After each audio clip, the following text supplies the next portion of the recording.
यहाँ सब लोग कुशल मंगल है।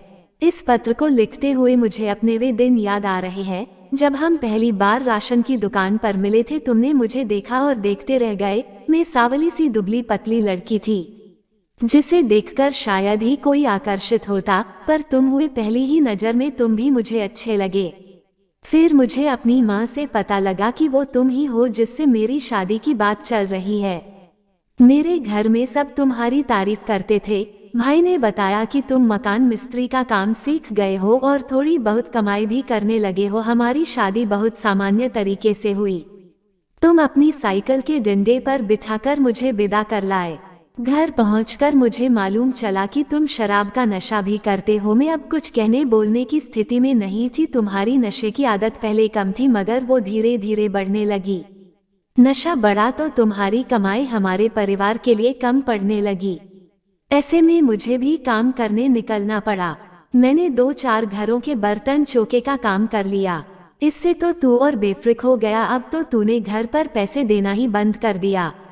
इस दौरान पहले पप्पू फिर मुनिया भी इस दुनिया में आ गए।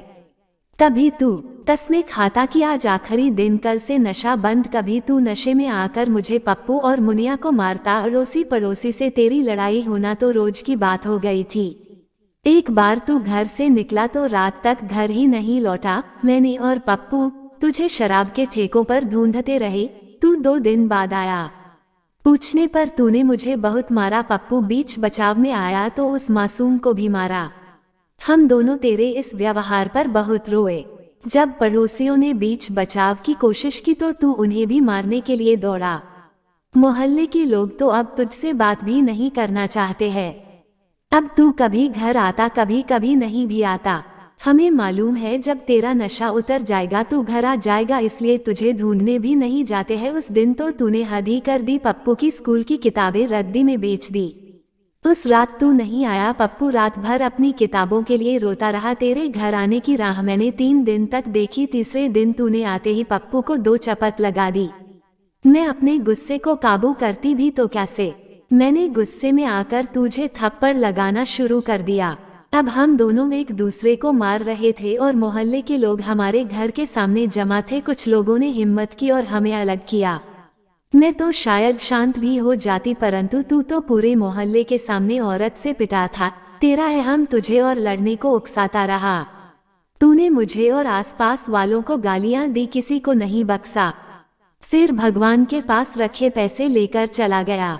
तब से तू अब तक नहीं लौटा। इस तरह 3 साल गुजर चुके हैं। मुझे मालूम है तुम जहाँ भी होंगे दारू के ठेके के पास ही होंगे, इसलिए इस पत्र को खुला रखकर दारू के ठेकों पर चिपकवाने की व्यवस्था करूंगी। तुम्हारे जाने के बाद से हमें ऐसा लगने लगा है कि हम भी जीवित है। मुनिया भी अब पढ़ने जाने लगी है।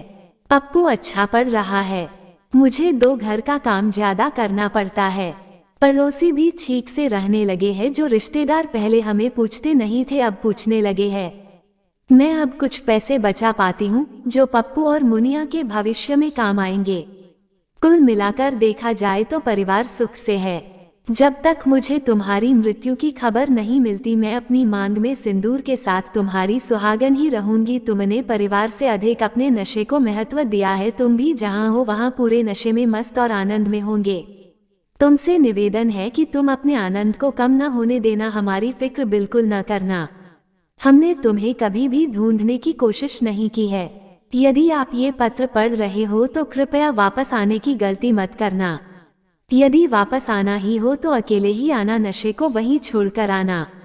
हमेशा आपकी सुहागन।